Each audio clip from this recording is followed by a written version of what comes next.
Assalamualaikum warahmatullahi wabarakatuh. Selamat pagi anak-anakku semuanya. Bagaimana kabarnya? Alhamdulillah sehat-sehat semua. Oke, baiklah sebelum Bapak mulai pembelajaran di pagi hari ini, marilah kita berdoa agar diberikan kelancaran hingga akhir pembelajaran. Silahkan ketua kelasnya pimpin doa. Baiklah. Amin.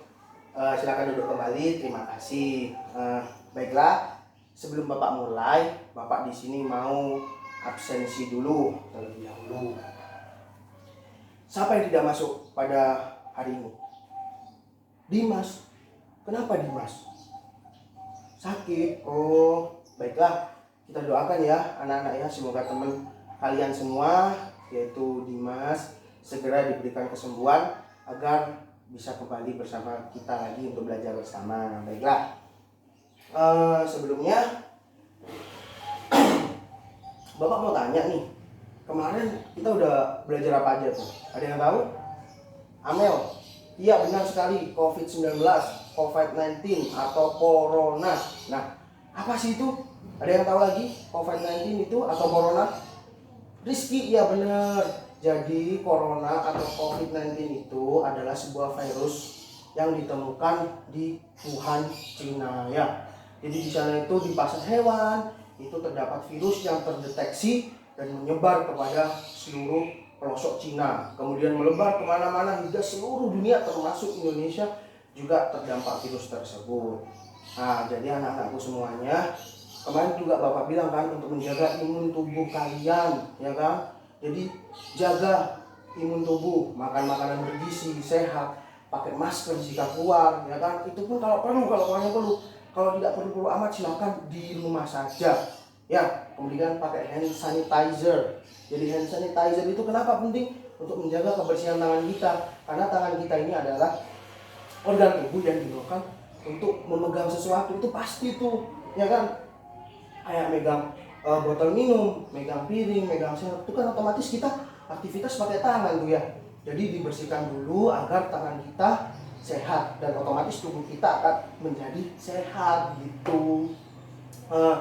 Ngomong-ngomong, anak-anakku nih, di tengah pandemi COVID-19 ini, kemarin negara kita, negara Indonesia sedang merayakan suatu hari loh.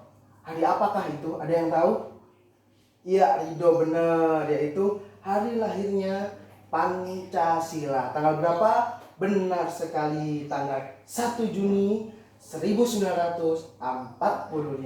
Jadi di tanggal 1 Juni 1945 itu para bapak-bapak bangsa saling berdiskusi yang menyepakati bahwa hari lahirnya Pancasila sebagai ideologi bangsa yaitu lahir pada tanggal 1 Juni 1945.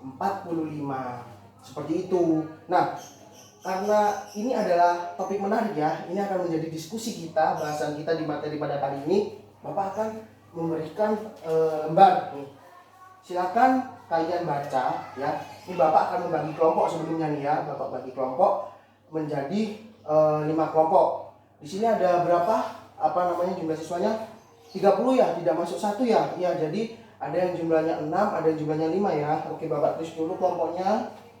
Kelompok 1, 2, 3, 4, 5. Ini nama-namanya. Baiklah, silahkan kalian lihat kelompok di depan ini yang udah Bapak tulis di papan, lalu bergabung dengan teman-temannya. Yuk, silakan semuanya bergabung. Oke, baiklah, ini Bapak kasih satu-satu ya. Setelah kelompok 1, oke. Kelompok 1. Kelompok 1. Oke, baiklah. Instruksinya adalah kalian diskusikan bersama kelompok kalian tentang lahirnya Pancasila. Yang kebetulan kemarin Indonesia memperingatinya pada tanggal 1 Juni di tahun 2020 ini ya. Jadi silakan diskusikan. Nanti setelah diskusi silakan presentasi ke depan perwakilan kelompok untuk membacakan apa sih itu hari lahirnya Pancasila menurut hasil diskusi kelompok kalian. Bapak beri waktu 10 menit ya untuk diskusi, cukup ya. Oke, silahkan.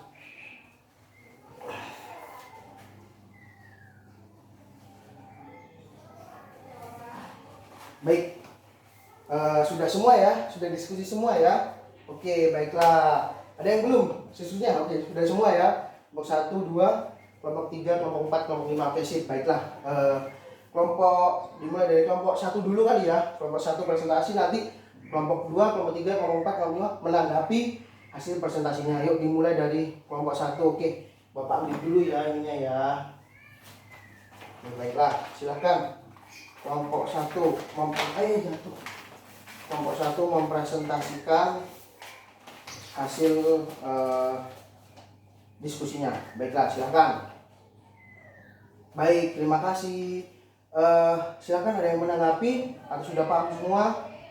Oh, sudah paham semua. Baiklah, dilanjut kelompok 2. Silakan kelompok 2. Yuk, kelompok 2 silakan.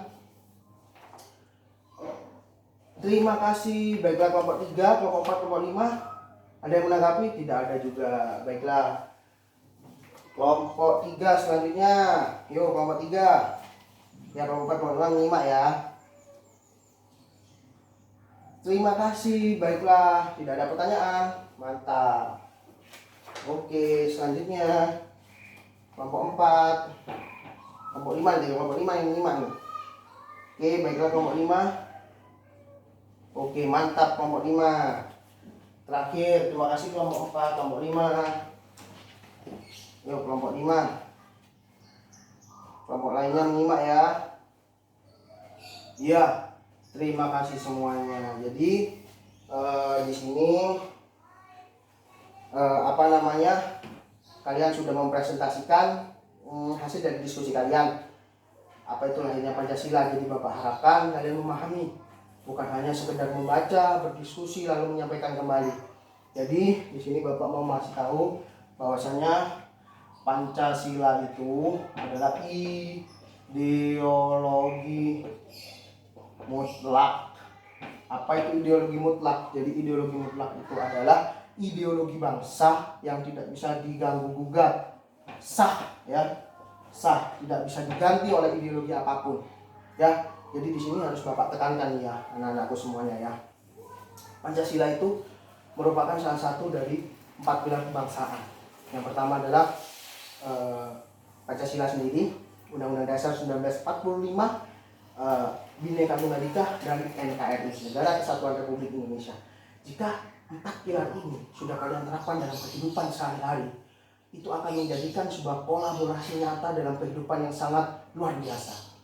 Menerapkan Pancasila, ya kan? Ketika kita menerapkan Pancasila, kita itu akan mengerti, bertoleransi, memahami bahwa Indonesia itu kaya, bahwa Indonesia itu luar biasa, berbagai macam suku, bangsa, agama, adat, budaya, dan bahasa. Ya, seperti itu. Pancasila, ada yang tahu? Apa sila pertama? Ketuhanan yang Maha Esa. 2, kemanusiaan yang adil dan beradab. 3, persatuan Indonesia. 4, kerakyatan yang dipimpin oleh hikmat kebijaksanaan dalam permusyawaratan perwakilan. 5, keadilan sosial bagi seluruh rakyat Indonesia. Ya, jadi sudah jelas di sini ya, mengatur butir-butir tiap silanya itu mengandung makna, mengandung arti yang sangat dalam, yang sangat rinci tentang kehidupan berbangsa dan bernegara yang baik dan benar. Yang kedua, Undang-Undang Dasar 1945. Jadi Undang-Undang Dasar ini sebuah peraturan yang dibuat oleh pemerintah kita untuk mengatur tatanan kehidupan bermasyarakat di Republik Indonesia yang baik dan benar. Jika ada yang menyalahi aturan, hukum sesuai undang-undang. Ada yang menyalahi aturan lagi, hukum sesuai undang-undang ya. Bhinneka Tunggal Ika. Jadi kalau di burung Garuda tuh ya, di lambang negara itu kan ada tulisan Bhinneka Tunggal Ika. Ada yang tahu artinya? Ridho, mantap, benar sekali. Berbeda-beda tetapi tetap satu. Mengapa demikian? Indonesia terdiri dari beberapa pulau, berbagai pulau, ribuan bahasa, suku, adat, dan budaya. Betapa kayanya negara kita, sehingga terdapat sebenarnya Bhinneka Tunggal Ika. Kita loh boleh berbeda, tapi kita tetap satu. Indonesia Raya. Contohnya apa? Bapak ambil contoh simpel aja. Misalnya, ketika ada yang suka timnas Indonesia, semuanya pasti suka dong. Nah, ketika timnas Indonesia berlaga, apapun itu kompetisinya, banyak supporter, entah itu dari Surabaya, dari Jakarta, Bandung, Makassar, Medan, Jogja, Madura, Banjarmasin, Aceh, Padang, ya kan, Sumbawa, Flores, Nusa Tenggara, Sulawesi, Kendari, hingga sampai ujung Papua sana, ya kan, Jayapura, Manokwari, Merauke, Nabire, semuanya ya, itu bersatu padu mendukung tim nasional Indonesia berlaga. Itu bukti bahwa Bhinneka Tunggal Ika kita boleh berbeda, tapi ketika bangsa memanggil, Indonesia memanggil, Indonesia membutuhkan dukungan, Indonesia membutuhkan semangat, kita satu komando. Kita satu komando yaitu untuk mendukung Indonesia atas nama Indonesia. Dan yang terakhir itu adalah NKRI, Negara Kesatuan Republik Indonesia. Ya, jadi sudah valid ya anak-anakku semua ya. Negara Kesatuan Republik Indonesia. Jadi negara kita ini tidak boleh dipecah belah lagi. Ya, barang siapa yang memecah belah Negara Kesatuan Republik Indonesia akan berhadapan dengan Pancasila. Apa itu Pancasila? Yaitu ideologi yang mutlak yang tidak bisa diganti oleh siapapun. Pancasila. Ya, semoga kalian semua anak-anak Bapak akan menjadi seorang putra-putri kebanggaan negara Indonesia dengan menerapkan Pancasila yang pertama ya, yang utama, yang sangat mendasar ini. Yang kedua Undang-Undang Dasar Negara 1945, kemudian Bhinneka Tunggal Ika, dan NKRI, yaitu Negara Kesatuan Republik Indonesia ya. Jadi mungkin itu saja yang dapat Bapak sampaikan pada pertemuan kali ini. Tetap jaga kondisi ya anak-anak ya, karena pandemi COVID-19 ini juga tak menentu. Maka dari itu kalian harus lebih menjaga kondisi tubuh kalian agar tetap sehat, tetap fit ya. Jangan lupa pakai masker, hand sanitizer, dan patuhi peraturan pemerintah apapun itu bentuknya ya, di rumah saja dan lain sebagainya. Oke, baiklah, sebelum Bapak akhiri, silahkan ketua kelas untuk memimpin kembali. Baiklah, terima kasih, silahkan. Oke, baiklah, sebelum Bapak akhiri, Bapak tutup. Wassalamualaikum warahmatullahi wabarakatuh. Terima kasih.